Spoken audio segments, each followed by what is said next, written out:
Welcome to Sustainable Packaging with Cory Connors. Today's guest is Erica Rankin, the founder and CEO of Brodo. How are you, Erica? I'm good. How are you doing? Good. Thank you so much for making time for us. I'm really excited to tell the audience about your journey and your incredible success in this space. But let's talk a little bit about your background. How did you get from your past to where you are now? Yeah, it's a weird journey. So back in 2017, so I guess prior to that, I graduated high school, didn't really know what I wanted to do with myself, and my parents told me I had to go to post-secondary. Otherwise, if I started working, I would get comfortable and then not want to ever go back to school. And I guess I am older now, so looking back, it does make a lot of sense because everyone was getting an education. Now things are different. But so I went down the path of psychology, got my bachelor's. And then I wanted to get my master's because with that degree, you can't really do much. You need to build on it, and decided to take a year off and work. So I got a job in research. I worked there for about a year, but I was making minimum wage. I was working kind of crappy hours, didn't have Mhm. benefits, and I'm in Canada, so it'd be really great to have benefits. And I just was doing a lot of things that I could have done had I not even gone to university. I was photocopying documents, answering phones, and the prerequisite was a diploma. And I thought this is really silly because anyone could do this job. Like I studied for Right. 4 years for this. This is very weird, right? So I think I just got very discouraged with how the system is built. And so I was trying to find interest in other areas. So I started doing personal training. I worked in a grocery store in the bakery department, and my sister worked at that store. My best friend at the time worked there. Her brother worked there. Her mom worked there. Everyone, like I went to high school. And then I got to a point where I was at my 9 to 5 job and I stumbled across a podcast, and it was an entrepreneurship podcast. And I had never been exposed to that lifestyle. I didn't know that it was something that was doable for me, like for someone who has no business background, no connections. My parents are not entrepreneurs. I didn't know a single entrepreneur at the time. And it just opened up my mind to like all these new things and these possibilities. And it got to a point where my contract came to an end and I decided, okay, I'm going to quit this job. I'm just going to use all of my savings on a trip to Southeast Asia. So I booked a trip to Southeast Asia Good for and I you. quit my other jobs and I went backpacking for, it was supposed to be 1 month. And then I ended up staying for 3 months. And I went from Thailand to Malaysia, to Singapore, to Indonesia. And on that trip, I met entrepreneurs. And that was where I had the aha moment and thought, okay, I met a high school dropout who had a moving company. I met a former lawyer who was building like these immaculate properties in Thailand and selling them for exorbitant amounts of money. And it was just like very interesting to me. And the one thing that they all had in common is that they were really passionate about what they did and they Yeah. were excited to talk about what they did. And I didn't know what I was going to do at the time. All I knew was that I wanted that and I wanted to feel that way about what I was doing for work. I didn't want to be excited for Fridays and dread Mondays and Right. look at the clock every hour and go on my lunch break and doom scroll on social media with no purpose. So Right. I got home and then in 2018 I competed in bodybuilding. And one thing Oh, that I did wow. for myself, yeah, this is like a scattered version of the story, Oh, I but love it. This is so um, fascinating. yeah, so I competed in bodybuilding because I'm someone who needs purpose. And when I was working that 9 to 5 job, I just felt so, I was like an empty shell. And I'm like, I need Mhm. something to keep me going and motivated. And meal prepping and going to the gym and training and challenging myself, that was something that I really enjoyed doing at the time. And I stepped on stage and I competed and then I lost myself. And then that was another reason why I booked this trip to Southeast Asia because I was just very lost. Yeah. But when I was prepping for my show, I had to eliminate a lot of the things that I normally ate. Like I couldn't eat sweets anymore and I had to have a very regimented diet. So I just started experimenting with different ingredients that my coach like let me eat. And one of the things that I made was like these little protein cookie dough bites. And I had an Instagram page called Erica Foodie, and I would share every single thing that I made. I would post on there. And this one specific recipe and the pictures of the cookie dough bites got so much attention every time I posted it. And I never thought of making it into a business. And then I thought back, like when I got home from my trip, I remember sitting on my mom's carpet and I'm like, okay, what do I like? What am I good at? What do people want? What would they spend their money on? And then what does the market need in Canada? So those are the three questions I asked. And then it just landed on the cookie dough. I was like, I Wow. like it. People like it. And then I came up with the name Brodo because I was very like immersed in the fitness space, and it's protein cookie dough. So that's the words. Everyone would joke around at the gym and be like, do you even lift, bro? Or so I thought it was fun. And I love that. yeah, that's where it all came from. And then I launched it later that year in 2019. So, and now we're here. Well, that's an awesome story, and I love the name Brodo. It's so fun and it's so unique. And I want to give you a compliment before we go too much further. You have been an inspiration to me in social media. You have been so real, so genuine, so raw. I think it's so unique. And I just want to tell people that are listening to make sure they follow you on your TikTok and Instagram and social media, LinkedIn. Your posts are so genuine. And that's very rare these days. So well done. Thank you. That really means a lot. Takes a lot of guts to put yourself out there. I can attest to that. There's a lot of pushback sometimes when we are super honest about things. But I think it's worth it in the long run to be yourself and to be genuine. So nice job. Yeah, thank you. I agree. I recently spoke at Pack Expo about social media, and that was one of the things we said is be yourself, and you'll be amazed at how much more interest you get. You can't fake this stuff. So, Yeah. well, you already answered my second question about your name of your company. I think that's so cool. Your company is still pretty new. You've started in 2019. I would say I would like to know what was your number one challenge of being a startup? What was the hardest part? Oh gosh, operationally, I think just fully understanding like what my strengths and weaknesses are and me Yep. trying to do everything.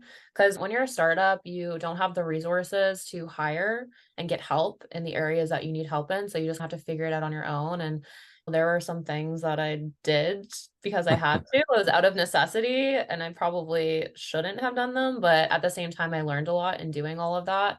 I had a really big like the business has grown and that's great, whatever, we have that. But I think what I'm more proud of or take time to reflect on is like the personal growth that I've gone through throughout growing the company.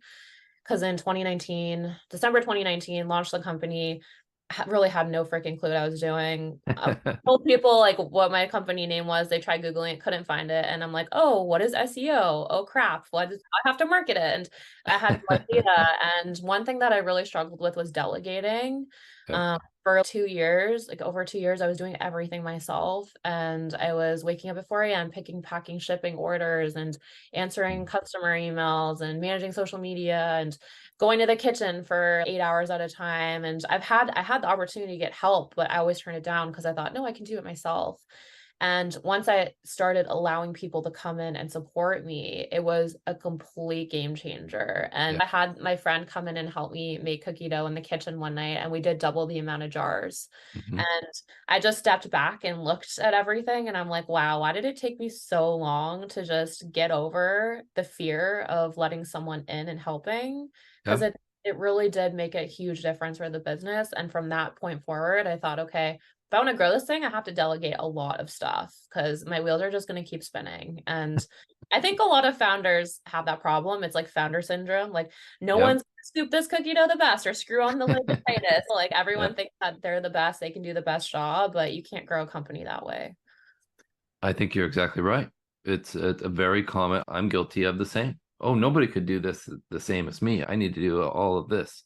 And it's once you start, I even have my son record me in TikToks now. And just that difference of having someone help me is amazing and so much easier. It's just my wife helps me with a lot of the financial things. She's our CFO. It's incredible to get help and to feel that relaxation, to feel your shoulders drop and just say, okay, I've got a team of support now. And I think you're doing the right thing. So well done. Yeah, Yeah. thanks. Tough. So you were shipping cold chain for a long time, and that was, or you couldn't ship cold chain. Can you explain what happened there? You were going direct to grocery, and now Yeah. you pivoted.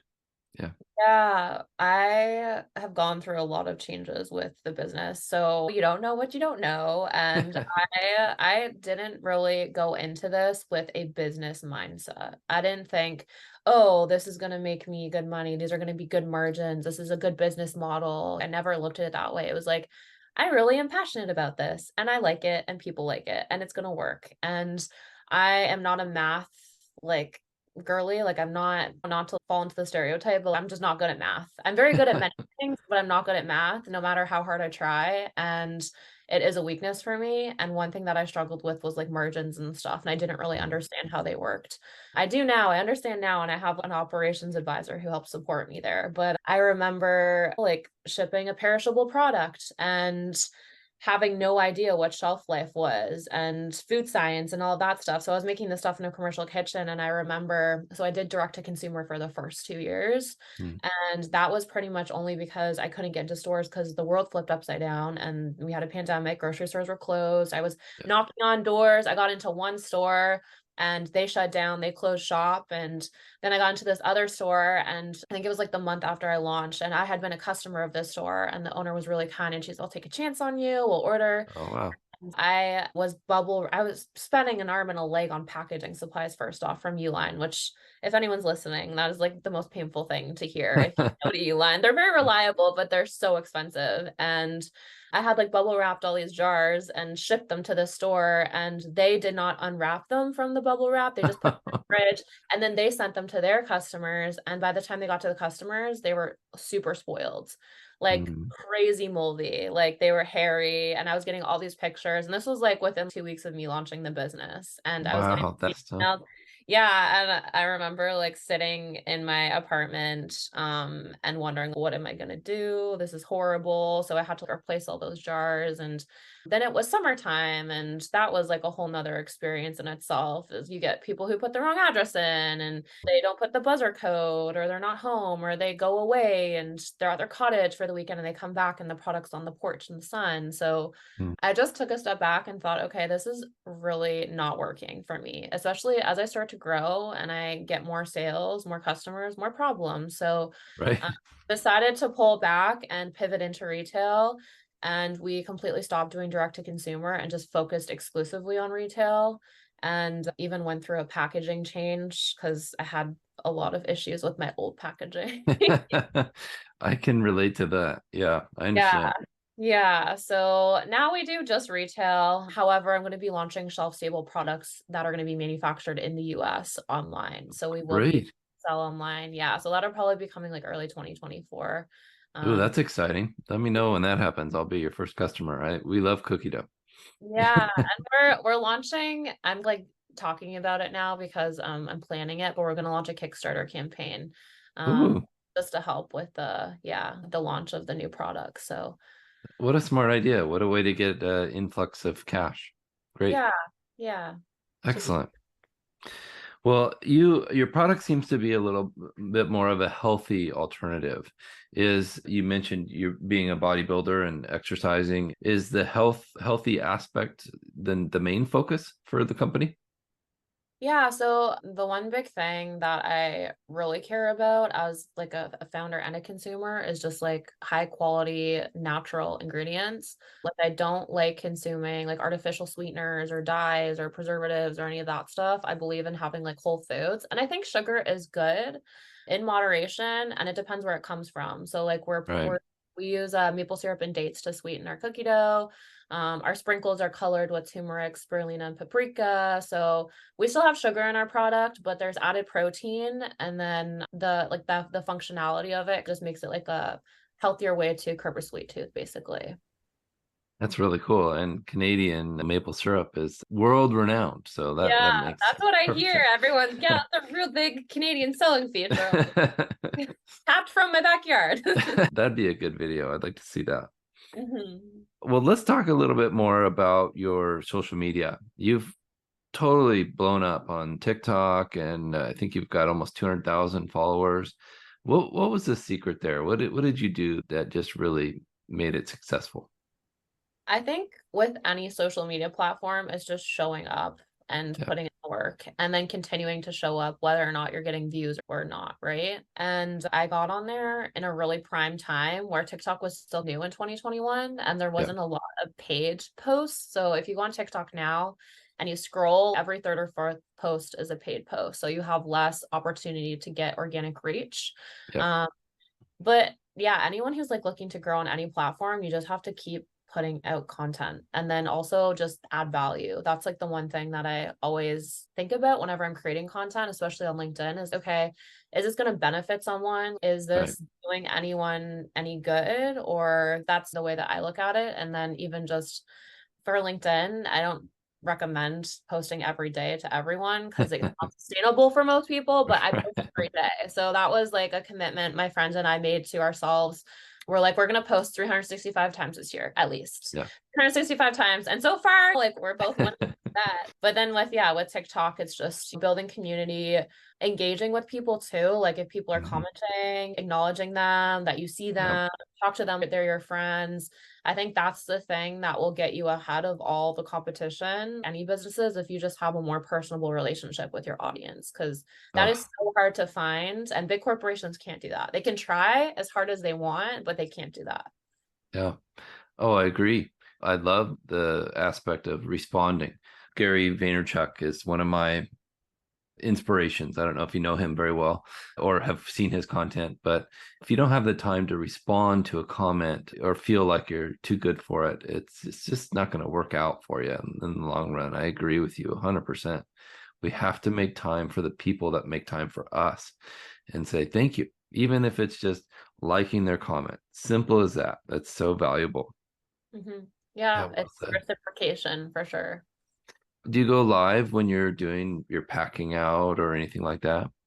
I used to go live on TikTok a lot back when I did everything. So I used to do picking and packing, like it would be Yeah. like 11 at night and I'd put my phone up and be on live and yeah, that I did a lot. And then now I don't really do it as much just because it's me like working at my laptop most days. Sometimes I You're do like store runs and stuff. you're Yeah. less exciting. Yeah, I'm less exciting. I don't know if people would just hang around and watch me work from my laptop, but I do. I'm trying to get better at because we were knees deep in product development like all year, and I pulled back from content creation a little bit, specifically on TikTok and Instagram, just because I didn't have the bandwidth. And now that we're launching into stores, I have a little bit more free time. So I'm trying to go to stores and take videos. And I went into a grocery store yesterday and I'm like to the cashier, do you mind being in a TikTok video? And I recorded me buying the product and just doing little things like that, I think go a long way. Yeah. Absolutely agree. Yeah, and I've enjoyed watching your content where you're in front of your or behind your cooler with the Brodo logo on it. Really cool. You're giving out samples or something. I think that's a really smart sales technique. So well done. Thank you. Yeah, that's hard too. It's hard to be the person handing the product to the people, isn't it? Yeah, it's hard to Yeah. be one-on-one with consumers who don't know you. Yeah. Yeah. Some people are just not very receptive to like when I went out on the streets and I was handing out product, like I wanted to get like content and get people to try it. And a lot of people just weren't having it. So I think I probably like out of 100 people, maybe like less than 10 said yes. It was pretty crazy. Have you seen the guys from Free Water? Oh, I know him. Yeah. Yeah, He's he was on great. the podcast. He's an awesome guy, and his company is really cool. But I love their content, how they're literally giving things away, like you are, samples, but it's their product. They're like, why is And it free? What do you mean? What's wrong with it? what's Like, the problem? he has a Yeah. bunch of viral videos. Yeah, Yeah, yeah. I love that. it's cool. People will complain even about free things. It's amazing. So, what's the best way for people to get in touch with you and purchase your products? So our website is eatbrodo.com. We have a wait list that you can sign up for if you want to get on that. And then I can be reached via LinkedIn, Erica Rankin, and then eatbrodo is our handle on Instagram and TikTok. Great. This is great. And then when do you think the Kickstarter will launch so we can prepare for that? Like this fall.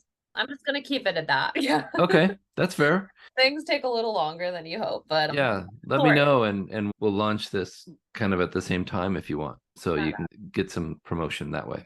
Well, Yeah, that'd be awesome. thank you so much, Erica. Thank you, Aurora Packaging, for sponsoring this podcast. We appreciate it. If you're listening, make sure you give us a review. We really appreciate that, and subscribe and stay tuned for more. Thank you.